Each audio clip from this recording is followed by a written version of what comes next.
invite some people to come in, but we are live now as Georgia goes to halftime against Kent State. Just scored a touchdown from Stetson Bennett, just ran it in. Let me invite some people to get in here. But Georgia obviously not looking the best. You see what Kirby Smart meant this week when he tried to explain how good Kent State was? I don't think it has anything to do with how good Kent State is right now. Georgia looks terrible in the first half. Ladd McConkey obviously going to be the GOAT of this one, and that's not the GOAT in the way that you traditionally want to talk about the GOAT in this day and age. He's not performed to the ability of Ladd McConkey that we traditionally see, and that is concerning because Georgia's receiving core is a mess if you can't depend on other guys other than Ladd McConkey, if you can't depend on other guys besides A.D. Mitchell. Brock Bowers is doing everything he can to keep this thing going, to keep this train on the tracks, so to speak.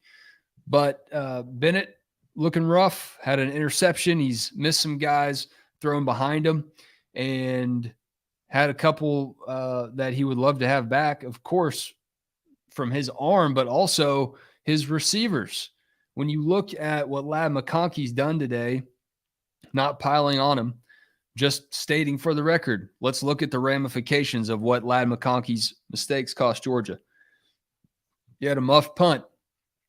That takes points off the board for Georgia, potential touchdown drive, maybe a field goal drive, points off the board. And then Kent State kicks a field goal. So that's a 10-point swing there. Ladd McConkey drops a touchdown. Stetson Bennett throws an interception. These are all points off of the board for Georgia. Ladd McConkey fumbles a carry. It's really the perfect game that Kent State could have drawn up. Georgia is making all the mistakes and keeping Kent State in the game, and you add in a bust on defense, and you get what we have right now. And it looks ugly, and that's what rat poison can do.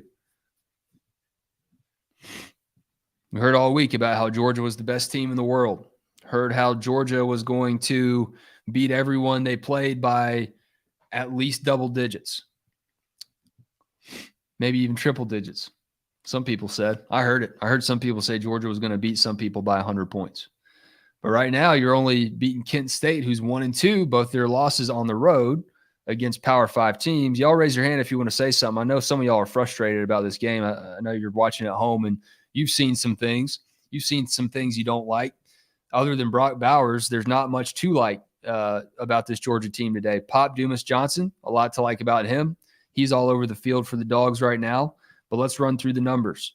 Stetson Bennett, 18 of 24. A couple of those are drops. One of them is a pick. 18 of 24, 173 yards, and a pick. No scores.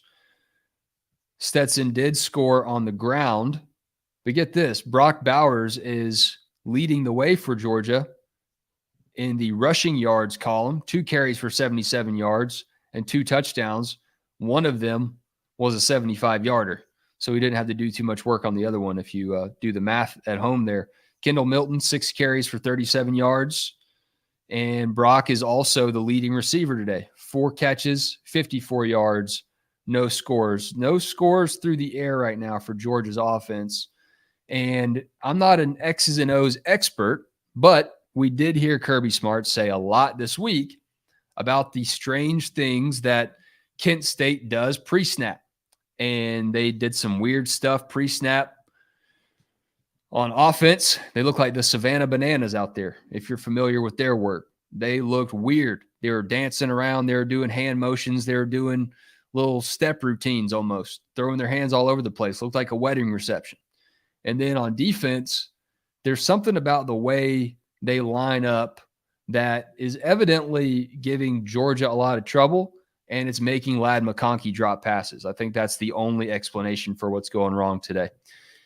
Welcome in, everybody. Gordon, my man, I have added you as a speaker. Please do not be shy. I know you're not. Your mic is muted. Make sure you turn that thing off. but I want to hear your thoughts on the game. Gordon, what's happening? What's up, Wes? Hope all is well. I, for one, was of the party that had Georgia minus 100 today. Yeah. So we've got some ground to make up there. Just curious, what do you do here with Ladd? Do you keep giving him opportunities, or you just let him kind of chill and not let the stop the bleeding? What do we do here? Because obviously he's an integral part of our offense with what he's able to do in open space with the ball in his hands. So here's what I think about Ladd right now.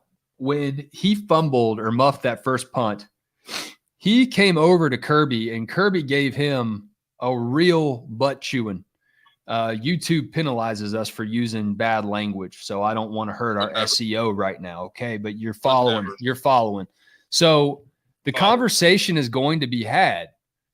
Did Kirby rattle Ladd? Okay, I'm not putting that out there. I come from the old school as well, and I think if you mess up, you get chewed out. That's usually how it goes, and I think Kirby knows how to handle guys that he believes can take it. But after that moment, Ladd has been off the rails today. And it's like I said earlier, I don't want to pile on Ladd right now. I think that's an easy route to go. Guys have bad games, but the facts are the facts, man. And he's not had it. He has not had his A game today.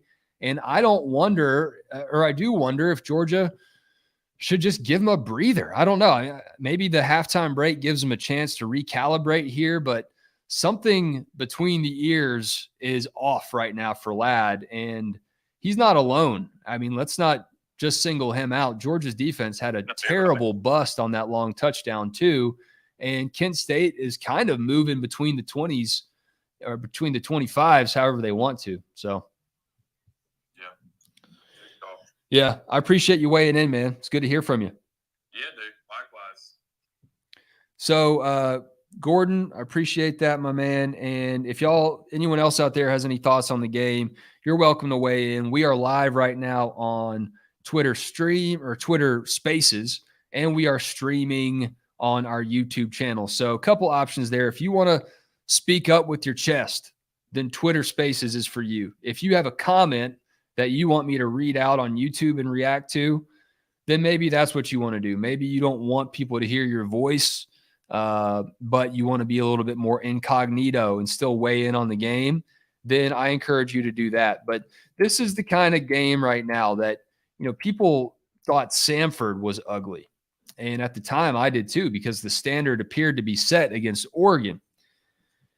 And Georgia beat itself a little bit, slowed some drives down, kicked some field goals when they could have scored touchdowns against Samford, but then they bounced back, go on the road, and just whack South Carolina.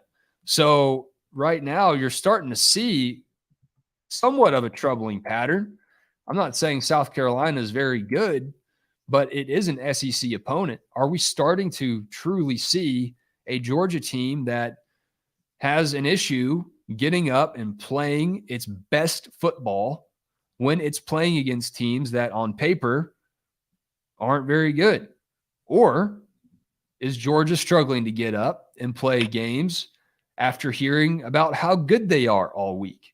Kirby Smart can do all he wants to do, and he can try his best, but at the end of the day, the players still have to perform, and they have to make sure that they're not letting things that, people like me say, people in the media, about how good they are. And I was very hesitant to pile on with the rest of the drum corps that was banging the drum for how good Georgia was. I said it on the Georgia show. It's our podcast, our live show that we do every week.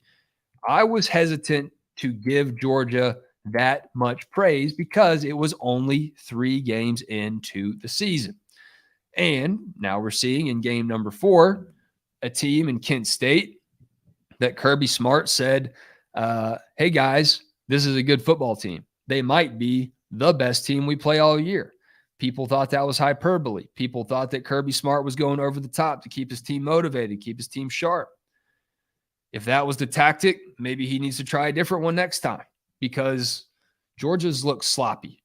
They've looked the worst through a first half that we've seen all season. 3 turnovers right now, 2 of them from Ladd McConkey. As Gordon said when he was on here a minute ago, he's a big part of Georgia's offense. He's a big part of the special teams. Now, Georgia does come up with the good special teams play. Let's highlight the good stuff. They get a block punt from Jalen Walker, the freshman, and they turn that into a safety. So that worked. But other than that, in a field goal kick, Georgia's not performing. I'm trying to get a link to my guy Jake Rowe to join right now. He is at the game. He's going to hop in. J-Rap Dog on YouTube. Palmer Tom's also requesting to speak. Let me add him. A lot of things going. This chat is hopping. People love it when the number one team wins. They love to talk about how good they are. But on the other side of that tidal wave of rat poison, they love to pile on when the team's not playing great. J-Rab Dog says, do you think the lack of execution so far is actually something they need before heading into the meat of the schedule? And this half is what Kirby maybe wanted to cut down on the media and rat poison. There's no doubt Kirby wants to cut down on the media and rat poison. But the unfortunate truth for Georgia is if you want to be as good as Kirby Smart wants Georgia to be, you're going to have to deal with rat poison. You're going to have to perform amid the rat poison, and you're going to have to actually play good football against bad football teams or teams that you should be better than. Because I think Kent State is a bad football team, but Georgia's playing some bad football today. Jake Rowe in the press box right now at Sanford Stadium. Jake, believe your mic is on. You're good to go. Tell me what you're seeing up there from your perch above the 50-yard line. Just a lot of sloppiness, man. Just a lot of sloppiness in execution, sloppiness in ball security. It just looked really poor, and Georgia's got to get some stuff figured out. I kind of expected a little bit of a slow start in this game. It didn't actually happen that way. They had that 75-yard play from Brock Bowers, but it's just kind of been all a struggle since. And this is just a team that's got to figure out a way to not play down to its competition. Jake, do you mind putting your phone on as well in the Twitter space just so the people listening there can do it too? Yeah, if I can get a signal. All right. If you can't, you can't. If you're listening right now on our Twitter space, we do have a YouTube live as well, and Jake Rose joined us, but you may not be able to hear him if you're only on the Twitter space. I do enjoy the Twitter space; gives people an opportunity to treat this like a call-in show.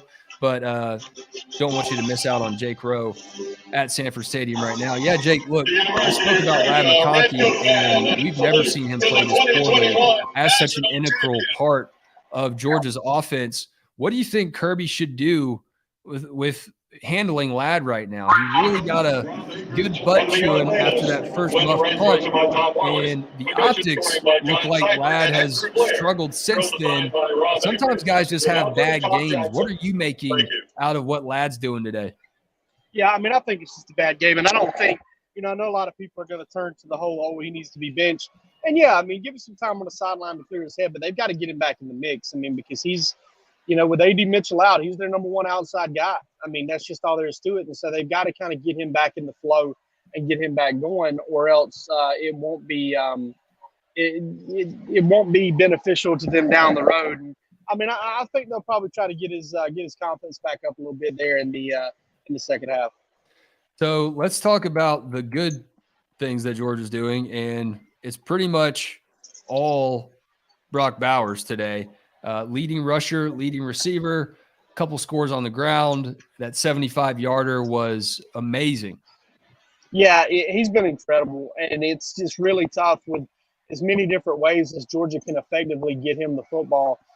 His skill set's incredible. I can't remember a guy since Nick Chubb or Todd Gurley that you felt like maybe they had a chance to score every time they touched it. And, he definitely gives that vibe. He definitely, kind of gives you that feeling. I would say also, if you're looking for first half standouts, Jamon Dumas-Johnson has been a terror. Pop's been out 6 there. Solo tackles, 3 tackles for a loss. Is credited with 2 sacks in the official stats right now. So he has also had an incredible first half.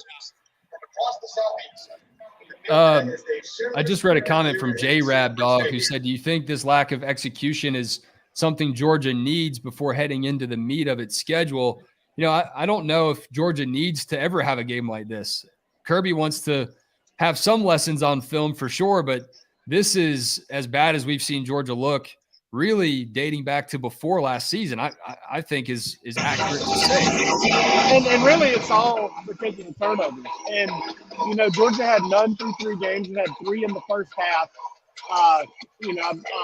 Almost 3 in the first quarter, maybe 3 in the first quarter. I'm not 100% sure, but no, it wasn't all in the first quarter. But yeah, it was bad, man. I mean, it was just, I don't know if you need to do anything like this, but there are some positives that can be taken away from it. There's a way to get people's attention when they kind of stray from the way you want things done, and we've seen Georgia do that. You know, today it's kind of staying away from the process, and here we are. Georgia struggling, looking terrible in the first half. Still got a 13-point lead, still a lot to learn, and I'm sure they'll extract every positive from it that they can possibly get. Yeah, no doubt. All right, Jake, I appreciate it. We will hear from you after the game. We'll do our immediate post-game thoughts, live stream on YouTube. No Twitter space for that, so invite y'all to join us for that one. We'll see how the second half goes as Georgia has a lot to clean up, and we'll see if they can do it. The key ingredients to this Georgia offense, Stetson Bennett's accuracy and Ladd McConkey's hands, not working in the first half right now, and the turnovers definitely uncharacteristic for this Georgia team so far this season too. So we'll see how they turn it around. We'll see how this halftime chat goes. Mike Byers, you hit the nail on the head right here, Mike. Would love to be a fly on the wall in that locker room. The worst half of football Georgia's played in quite a long time. A lot of self-inflicted wounds. So invite y'all to keep up with us throughout the second half. We've got a live stream going, stream of conscious thoughts at DawgsHQ.com. And we will also have our immediate thoughts in the post game as this game wraps up. Join us right here on DawgsHQ's YouTube channel. We invite you to subscribe to DawgsHQ on YouTube. We do this every halftime. We have a live show after every game. We also have live shows on Sunday night at 8:30 p.m. Eastern and Wednesday night at 8:30 p.m. Eastern. If you're catching this live or if you're catching it on a replay, mash that subscribe button. Follow us as we follow the Dogs and put out some top-notch video content for you that's up to date as well. Appreciate y'all tuning in. We'll catch you soon.